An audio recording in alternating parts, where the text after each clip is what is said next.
Por favor, Elena Blanco y Gonzalo Oñoro, acudan a consulta, gracias. Aquí comienza Sin Cita Previa, con dos pediatras en casa, un podcast de Aveslas.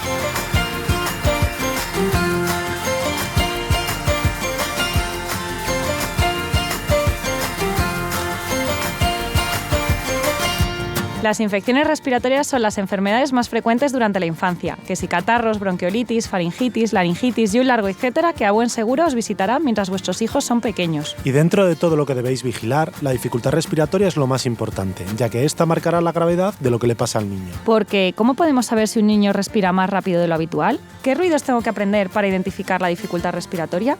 ¿Qué es eso del tiraje que siempre me cuenta mi pediatra? ¿Es necesario que tenga un aparato para medir en sangre el oxígeno de mi hijo? ¿Qué puedo hacer para que respire mejor? En este episodio de Sin Cita Previa os enseñamos a valorar la dificultad respiratoria de los niños. Así que coged aire porque empezamos.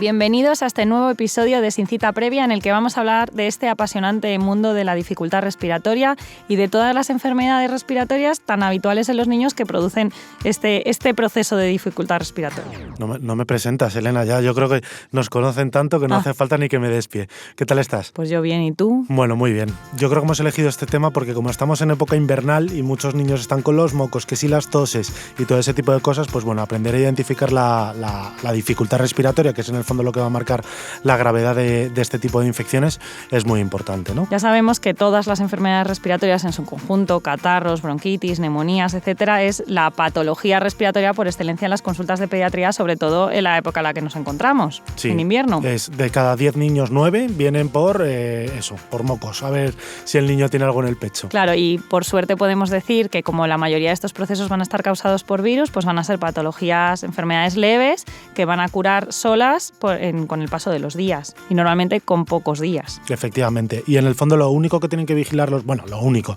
quiero decir, hay que vigilar más cosas, habrá que darles algo para la fiebre, lavarles la nariz si tienen mocos, pero realmente lo que va a marcar la gravedad, lo que el pediatra quiere ver al niño al que le cuesta respirar. Y sí que es verdad que cuando nunca has visto a un niño que le cuesta respirar, hay algunos padres que te lo dicen, ¿no? Que esto ¿cómo lo identifico? ¿Cómo puedo saberlo? Pues bueno, a ver si a través del episodio de hoy conseguimos enseñároslo. Sé que va a ser difícil porque claro, esto es un podcast, con lo cual esto es un archivo de audio, con lo cual visualmente identificarlo va a ser difícil, pero a ver si con los consejos que os vamos a dar lo conseguimos. Claro, de ahí es la conclusión más importante que queremos que os quedéis sobre este capítulo. Bueno, para empezar yo creo que es importante explicar un poco y así a modo amateur cómo funcionan los pulmones y el intercambio respiratorio, ¿no? Porque eso todo funciona gracias a que cogemos aire, entra oxígeno por la nariz y exhalamos CO2, ¿no? Eso yo creo que lo hemos aprendido todos en el colegio y que no había duda. Entonces, el aire entra por la nariz, que es la vía respiratoria alta, ¿no? Pasa por la laringe, la tráquea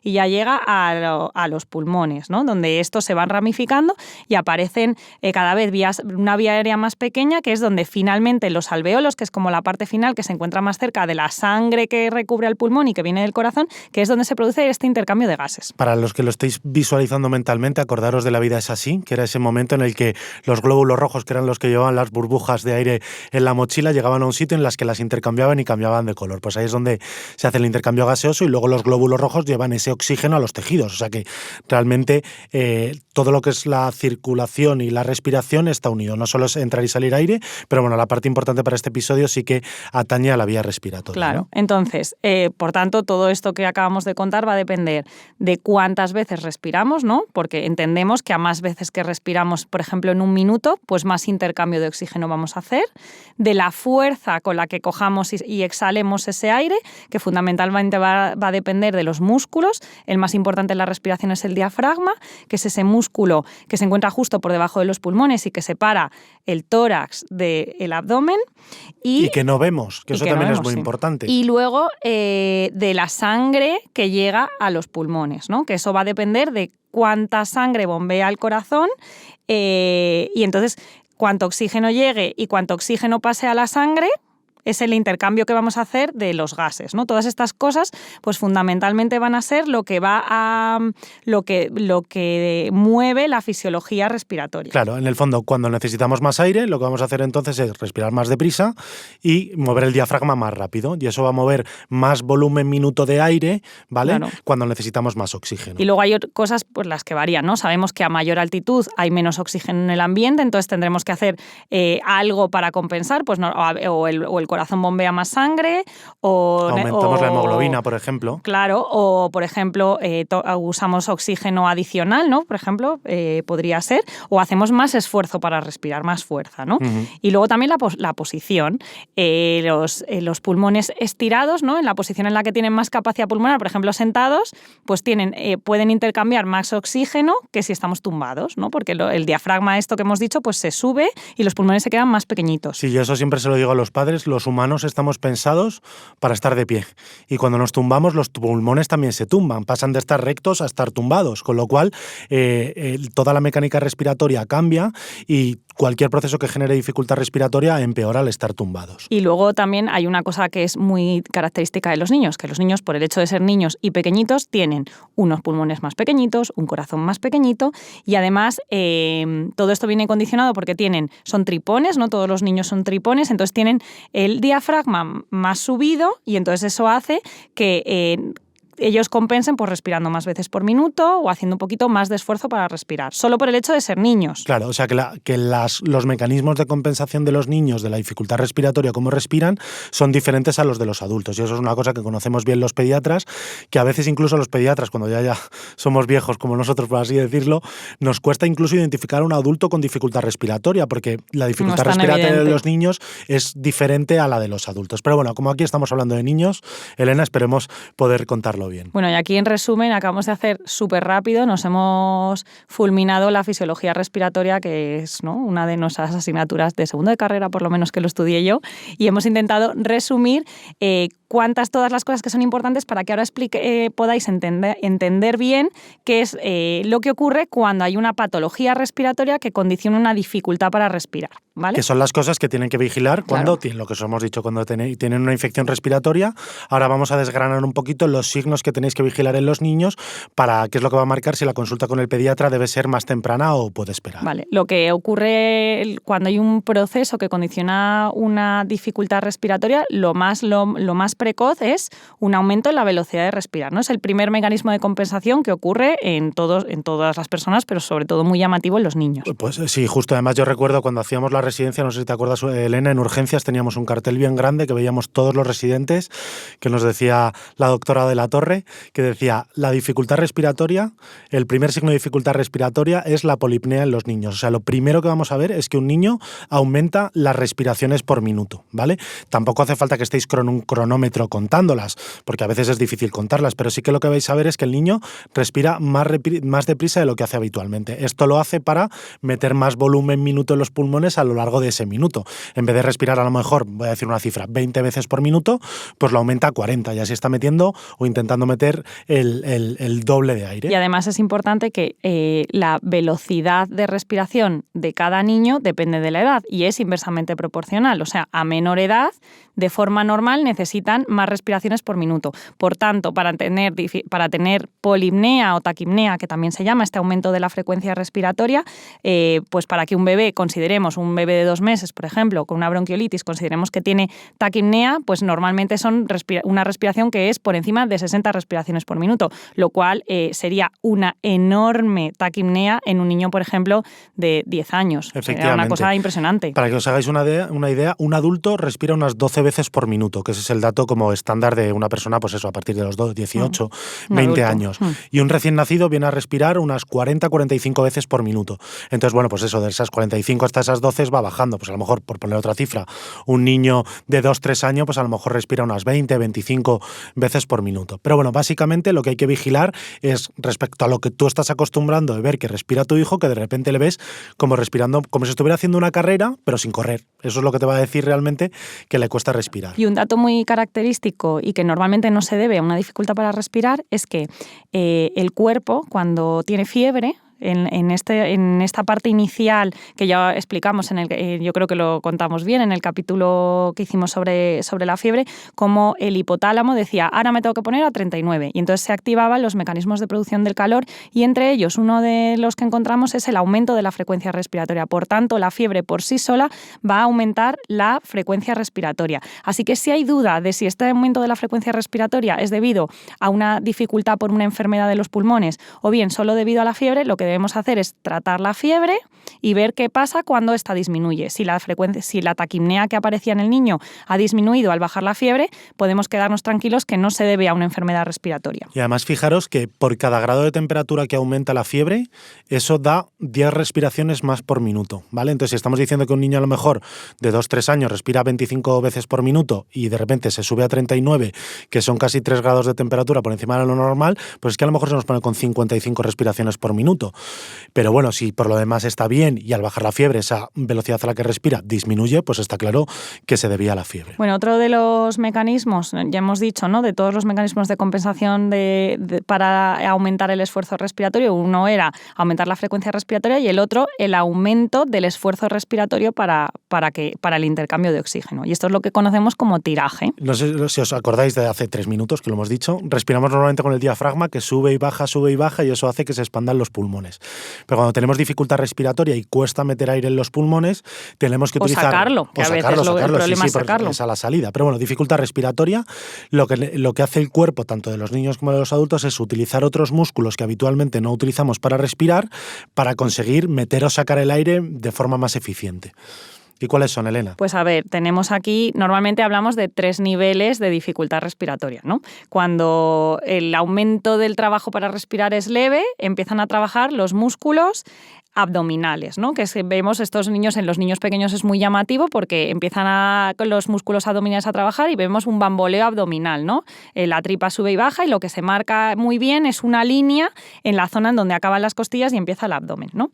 Cuando este trabajo, cuando ya esto no es suficiente, los músculos intercostales, que son aquellos que se encuentran entre las costillas, pues son los que se ponen a trabajar. Entonces ya no solo vemos la línea esta de las costillas abajo, sino que cada vez que el niño coge y saca aire, sobre todo normalmente en la inspiración, se marcan las costillas en el lateral del tórax. Sí, como por detrás un poquito de los brazos y por debajo del omóplato, que esa es la zona en la que las costillas están más superficiales. De todas maneras, aunque obviamente esos músculos también están trabajando, también depende un poco cómo sea el niño. Por ejemplo, los niños chiquititos que ha dicho Elena, se nota difícilmente muchas veces el tiraje intercostal porque suelen ser niños gorditos con muy bolita que tienen una capa de grasa grande y es más difícil identificarlo respecto a la abdominal. Pero bueno, en los niños que a lo mejor ya pasan de los 2 o 3 años que están delgaditos, ahí se les ve perfectamente. Sí, para esto habría pues que desnudar al niño, ¿no? Claro. Y poder verlo, porque estos si lo están vestidos, a lo mejor nos llama la atención que están respirando rápido, pero no somos capaces de ver la dificultad respiratoria con este tiraje,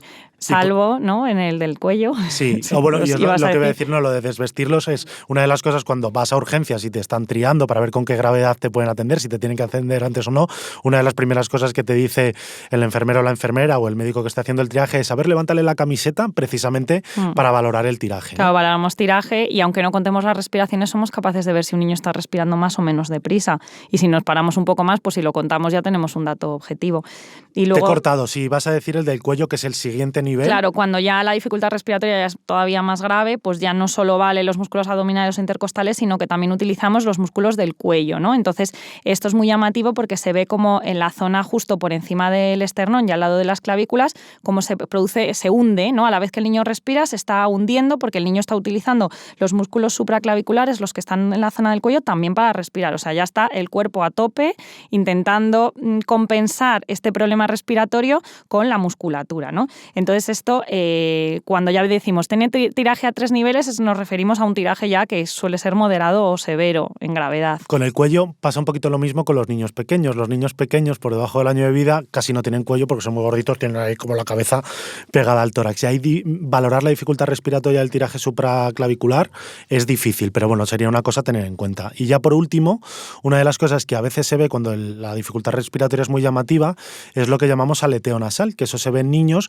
como que las aletas de la nariz se abren y se cierran como intentando hacer más grande la cavidad nasal para que entre más aire. Pero bueno, es un poco lo que está diciendo Elena, que si hemos llegado ya a ese punto es que al niño le cuesta mucho respirar. Incluso hay veces que acompañando este aleteo, el cabeceo. Claro. O sea, cómo movemos la cabeza, eso se ve muy bien en niños pequeñitos, incluso en los recién nacidos. En patologías que producen dificultad respiratoria al nacimiento, el aleteo nasal es muy llamativo.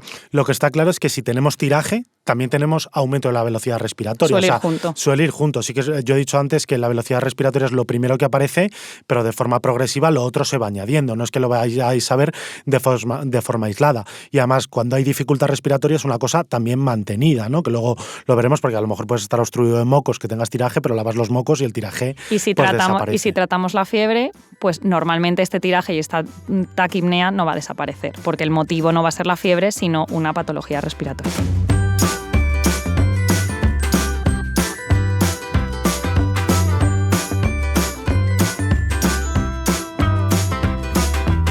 Pediconsejo. Si tu hijo tiene fiebre, espera al menos 24 horas a que ésta haya desaparecido antes de que se reincorpore a clase.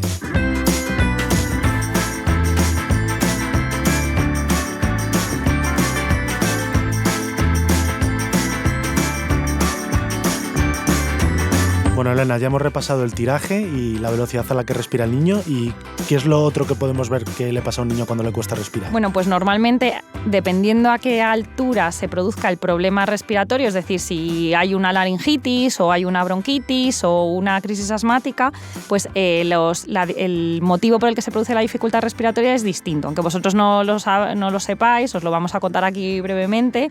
Dependiendo de los ruidos que presente el niño y cómo sea la exploración que nosotros veamos, sabemos que el problema está más arriba o más abajo de la vía respiratoria. Ya os he dicho antes que la vía alta pues es la nariz y la laringe y la tráquea, podemos decir, y la vía aérea baja pues son los bronquios, los bronquiolos, los alveolos, ¿no? Y dependiendo de cuál sea el origen del problema, pues los ruidos que vamos a encontrar son unos u otros, ¿no? A veces no oímos ruidos, depende un poco también del nivel de obstrucción, ¿no? Al final, cuando hay una obstrucción en la vía aérea, pues lo que se genera es una turbulencia, que eso es lo que se traduce a veces con ruidos respiratorios.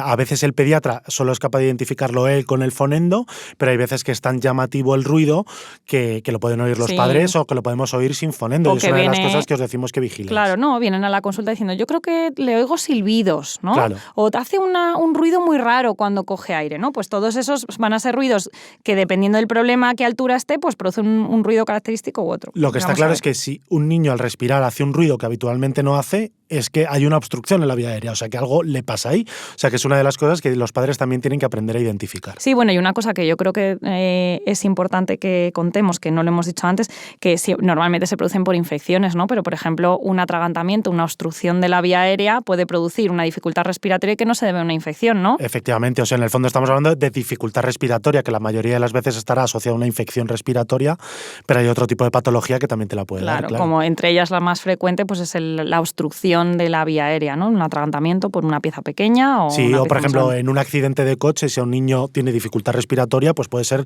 debido a un traumatismo de la vía aérea, que no tiene nada que ver con una infección, es algo raro, ya sabes que es un traumatismo, pero en cualquier situación puede darse la dificultad respiratoria. Bueno, vamos a repasar estos ruidos, ¿no? Los más frecuentes, no nos vamos a ir a cosas raras, pero bueno, por ejemplo, los mocos, ¿no? Los mocos, por tener el hecho de tenerlos en la nariz, sobre todo en los niños pequeños, que fundamentalmente los bebés más pequeñitos, tienen una respiración que va a depender del flujo de aire que entra a través de la nariz. Si la tienen taponada, pues tienen dificultad respiratoria y a lo mejor lo único que les pasa es que tienen mocos, ¿no? Pues esto produce una obstrucción a la entrada de aire en la vía aérea alta y da un ruido muy característico que se llama roncus, ¿no? Sí, que son como ruidos de mocos. Mira que los siguientes ruidos los voy... Mira, esto lo está haciendo Elena. Hazlo. Así.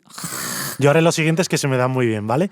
Y bueno, como los ruidos sí que los podemos hacer, pero para lo del tiraje podéis iros a YouTube o a redes sociales, que hay un montón de vídeos en los que podéis aprender a identificar el tiraje, ¿vale? Para que no os quedéis solo con la explicación sonora, sino que busquéis los vídeos. Bueno, y lo de los mocos también, el fenómeno cerdito, ¿no? También Sí, se le dan como- los mocos. Sí. Bueno, todo eso, si hay dudas, lo primero, un lavado nasal, ¿no? Claro, y Eso aparte, una cosa muy importante que muchas veces los padres los dicen es que dicen, le noto como mocos y claro, le pongo la mano en el pecho y es que tiene los ruidos abajo. Y a veces puede ser, pero ahí llega el pediatra, pone el fono y dice, no, el pecho lo tiene libre. ¿Y por qué ocurre eso? Pues porque los niños son una caja de resonancia. Es como si fueran un tambor al que se le ha clavado un tubo. Entonces, si tú pones mocos en la punta de arriba del tubo, pero pones la mano en el tambor, vas a oír la vibración. Claro, así que eso Claro. es muy importante, que normalmente los mocos que notamos cuando se lo ponemos en la espalda, muy típico de los catarros de los bebés, que suelen estar como muy obstruidos de las vías nasales, pues eso, para estar seguros de si es eso o no, lo mejor es hacer un buen lavado nasal y ver si eso cambia. Desaparece, claro. Que O a lo suele mejor el niño desaparecer. al toser también mueve los mocos y aparecen, ya los dejas de escuchar, ¿no? Claro, estos mocos a veces están en la garganta, Claro. entonces dan este mismo ruido de forma igual, pero si están en la garganta no están en la tráquea ni abajo. Normalmente los de abajo, yo siempre digo, los pediatras necesitamos el fonendoscopio para oír los ruidos de los pulmones. Si fuese solo poniendo la mano, Claro. no lo necesitaríamos Y nos poner. equivocaríamos muchas veces. Claro. Luego, un poco más abajo, ¿no? Cuando nos vamos a la laringe, que es la zona que se encuentra por encima de la tráquea, cuando esta tiene por ejemplo, una laringitis, ¿no? Está inflamada y entonces cuando normalmente es un ruido que ocurre al coger el aire, esto se llama estridor y Gonzalo va a hacer una representación. Vale, en la laringe están además las cuerdas vocales, ¿no? Entonces, cuando eso se inflama, disminuye el calibre de la vía aérea y característicamente hacen ruido al entrar el aire, ¿vale? Eso es lo que caracteriza el estridor y hacen un ruido parecido a este. Y a veces esto ocurre con el reposo, que eso sería un estridor grave, pero a veces es solo cuando dicen el niño está afónico y cuando llora, ¿no? O Que es cuando corre. Porque cuando hace una inspiración para llorar o Más profunda. reír, hacemos respiraciones un poco más fuertes. Entonces, solo ocurre cuando llora y entonces lo vemos nosotros en la consulta. Les vamos a explorar y como lloran muchas veces los pobrecitos, pues lo oímos. Entonces, es una cosa que nosotros comentamos en la exploración. Estridor solo con el llanto, Vale. por ejemplo. Y hay veces, he dicho yo que es al entrar el aire, que es la mayoría de las veces. Hay veces que la obstrucción es tan grave que también puede ser a la salida del aire. Y en esos casos muchas veces te lo dicen los padres, te dicen, es que el niño está respirando como Darth Vader, porque claro, tienen como un sonido de aire que entra y sale.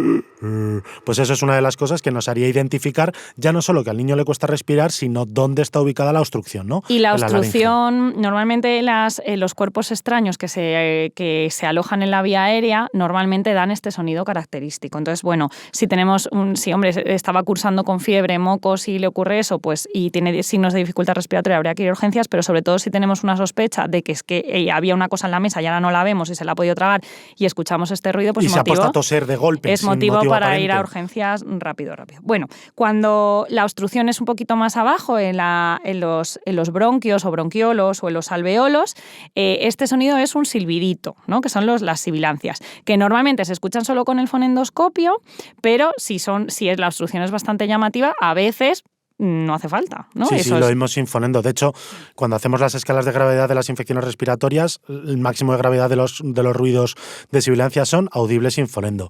Y el silbido, bueno, lo voy a hacer ya que estamos haciendo todos, pero es un silbido al uso, o sea que sería como... Y normalmente es como está haciendo Gonzalo, en la expiración. A la salida del aire. Eso es. es. Bueno, y luego otro sonido que es muy característico, que fundamentalmente aparece en las neumonías. Sí, bueno, en procesos también, alveolares, que sí. diríamos, ¿no? Ya en la parte de abajo. El quejido. A ver, venga, Gonzalo. A mí me parece muy Interpreta. importante, porque a lo mejor no oyes los otros, pero el niño este es muy típico de una neumonía, ¿no? Entonces lo que intenta... Bueno, la fiebre también lo produce muchas sí, veces. Pero, es bueno, verdad. pero la fiebre luego bajará y desaparecerá. Eso pero en es, una sí. neumonía, si tienes a un niño con fiebre, tos, lleva varios días y empiezas a escuchar este ruido, que ahora lo hago, es un motivo como para ir al pediatra a consultarle. Y lo llamamos quejido porque parece como que el niño se está quejando, ¿no? Y es como un... Pues esto que ya hemos dicho que aparece muchas veces con la fiebre, si tenemos la duda y damos el antitérmico y este quejido no se ha quitado, también necesitaremos una valoración por el pediatra, ¿vale? El quejido, en el fondo, más que un signo, es un signo de dificultad respiratoria, pero realmente es un mecanismo fisiopatológico para conseguir oxigenar mejor, ¿no? Entonces, cuando vemos a un niño nosotros con quejido, decimos, uy, este ya verás a auscultarle que luego se le oye la neumonía. Claro, es una cosa que es muy característica. entonces ahora vamos a ir ya como a la tercera parte de este capítulo, que es, ¿qué cosas podemos hacer cuando nos encontramos un niño con dificultad respiratoria que ya pues lo sabemos identificar? Y aquí hay un punto muy importante que es la importancia de los pulsioxímetros, ¿no? Que ¿para qué valen, Gonzalo? ¿Qué es un pulsioxímetro? Un pulsioxímetro lo que nos da es la medida de la saturación de oxígeno, que es una medida indirecta de cómo está el oxígeno en la sangre. Y bueno, sí que es verdad que los médicos lo usamos mucho. Todos vas a urgencias, te trían y una de las cosas que te hacen es ponerte la lucecita esa en el dedo para ver la saturación que tiene. Pero lo importante de aquí es que no solo ponemos la lucecita en el dedo, sino que vemos al niño, le decimos levántate la camiseta, hemos podido contar o no la frecuencia respiratoria y además utilizamos como medida adicional para saber la gravedad del proceso la saturación de oxígeno, ¿no? Y otra cosa muy importante que tenía aquí apuntado y muy resaltado en el guión es, claro, solo medimos la saturación de oxígeno, con lo cual realmente en una respiración, que lo hemos dicho en la fisiología al principio, tenemos dos cosas. Necesitamos meter oxígeno al cuerpo, pero necesitamos eliminar CO2. Y la saturación de oxígeno no mide la CO2, que es una de las cosas que podemos ver cuando a un niño le cuesta respirar, si hiciéramos una analítica, me refiero. Entonces, ¿hay que apostar todo a la saturación de oxígeno para ver si a un niño le cuesta respirar? Pues mi opinión como pediatra es que no. Y aparte, como te esperes solo a la saturación de oxígeno, seguramente puedes ir tarde. Vas muy tarde. Puedes tener a un niño que le cuesta muchísimo respirar, como digo yo, está respirando por branquias, moviendo ahí todos los músculos, aleteo nasal, haciendo ruido. Y una saturación normal. Y una saturación del 100%. Claro, porque depende mucho también de la edad del niño, de la capacidad pulmonar. Si hace mucho esfuerzo, es capaz de compensar el intercambio de oxígeno a pesar de mucho esfuerzo, pero ese esfuerzo no es infinito. Llega un momento que los niños se cansan. Entonces, lo importante de esto es que sepáis valorar bien qué es la dificultad respiratoria, qué es lo que hay que hacer cuando vemos que no se resuelve con las medidas habituales, y la saturación de oxígeno, en mi opinión, es que puede ser tener un pulsioxímetro en casa, puede ser de utilidad en niños, por ejemplo, que hacen procesos frecuentes o graves y que los padres están habituados a la utilización de este chisme. Que el pediatra se lo ha enseñado, porque si una persona que nunca ha utilizado un pulsioxímetro lo coge, se lo pone a su hijo y marca 95, que no es 100, y dice, ostras, 95 es normal, no es normal, cuando está durmiendo es normal que baje la saturación, y lo que decimos siempre, mira al niño, si al niño no le cuesta respirar y tiene 95-96 de saturación, no va a pasar nada. Y por supuesto, yo creo que siempre ante la duda, no, obviamente los padres no son médicos y si tienen dudas de si ese proceso necesita una valoración, pues por supuesto hay que ir a una valoración. Y luego nos ha pasado a veces en el blog que tenemos que hay un episodio de dificultad, un post sobre dificultad respiratoria, que entra algún comentario que pone, mi hijo tiene 78 de saturación y 48 pulsaciones por minuto, porque el pulsoxímetro también te da la frecuencia cardíaca, y tiene 2 años. Es normal y probablemente les escribimos por privado y decimos, a ver, es que eso sería incompatible con la vida. O sea que si tu hijo está bien, pero tiene esa saturación, es que o es un error de lectura o estás poniendo mal el pulsoxímetro. Por eso, en el fondo, si decidís comprarlo, aprender a utilizarlo, porque si no, al final os va a crear más confusión que otra cosa. Claro, o sea que siempre guiado y si se sabe usar bien, pues puede ser una herramienta de utilidad en ciertos niños de riesgo, ¿no? Sí, eso lo que has dicho, en esos niños que tienen frecuentemente episodios de dificultad respiratoria. Bueno, y los niños, por supuesto, que tienen oxígeno en su casa, porque tienen patología respiratoria crónica, claro. Bueno, entonces, en resumen, las cosas que podemos hacer cuando identificamos una dificultad respiratoria de los niños. Pues como hemos dicho que una causa muy frecuente, sobre todo en niños pequeños, es la obstrucción de las vías nasales por mocos, por lavarlos. Efectivamente, eso, todo niño con proceso respiratorio, lavar los mocos siempre le va a aliviar algo la dificultad respiratoria. En el fondo, si tienes un moco que te tapa un agujero de la nariz, ya te está entrando la mitad del aire. Claro, o es como si la llevas, o si estás con la nariz tapada, ¿no? O dices, es que no come. Es que muchas veces, claro, comer y respirar, si tenemos tapada la nariz, los niños, por ejemplo, los niños pequeñitos que necesitan la frecuencia respiratoria para compensar, ¿no?, la obstrucción, si les tapamos la nariz y la boca es imposible que puedan comer, ¿no? Porque siempre va antes respirar que comer, claro. Como digo yo. Otra cosa que hemos dicho al principio, como respiramos mejor cuando estamos incorporados, cuando un niño tenga un proceso respiratorio, va a respirar mejor si le tenemos incorporado. Entonces, a la hora de dormir, pues vamos a intentar elevar el cabecero de la cama o elevar la cuna, incluso nos lo han dicho muchas veces los padres, en brazos, o que duerman esa noche en el carrito, porque es la única forma. Muchas veces si elevas la cuna en el cabecero, el niño se da la vuelta y acaba en los pies y no es efectivo. Pues a veces tiene que dormir en el carrito para conseguir elevarle un poco y que no se salga. Pues eso es también una cosa que podéis hacer. Y luego los niños que tienen identificados procesos de bronquitis asmática y que les ha pasado más veces, ante la duda, administrar el salbutamol que ya le han pautado previamente. Sí, esto y es muy importante además, porque en los procesos, ya haremos un capítulo solo de bronquitis y bronquiolitis, pero en los niños en los que el broncodilatador, que es el salbutamol, es efectivo, tiende a ser más efectivo cuanto más temprano lo utilicemos, ¿no? Entonces tú también se lo dirás a tus padres de la consulta, es en plan, le das el salbutamol y luego ya si eso te vienes y ya vemos lo que ha pasado.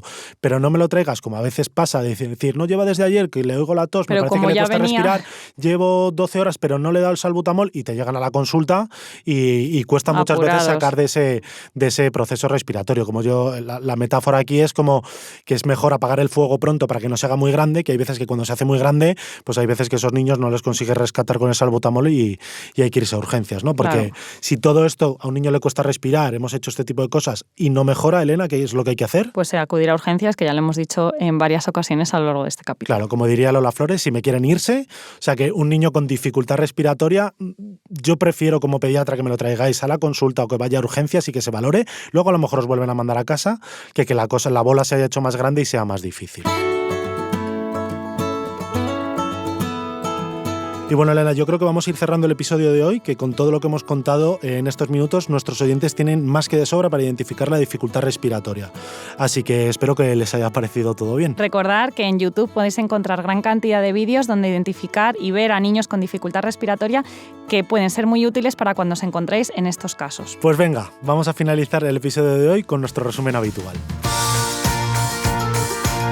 Cuando a un niño le cuesta respirar, lo primero que hace es respirar más deprisa. Cuando esto no es suficiente, utiliza los músculos respiratorios accesorios para conseguir llevar más aire a los pulmones en lo que se conoce como tiraje. Los ruidos respiratorios son sinónimo de obstrucción de la vía aérea. No es necesario tener en casa un pulsioxímetro. Saber reconocer los signos de dificultad respiratoria es suficiente. En el caso de que tras bajar la fiebre, limpiar los mocos e incorporar al niño la dificultad respiratoria persista, se debe acudir a urgencias para valoración.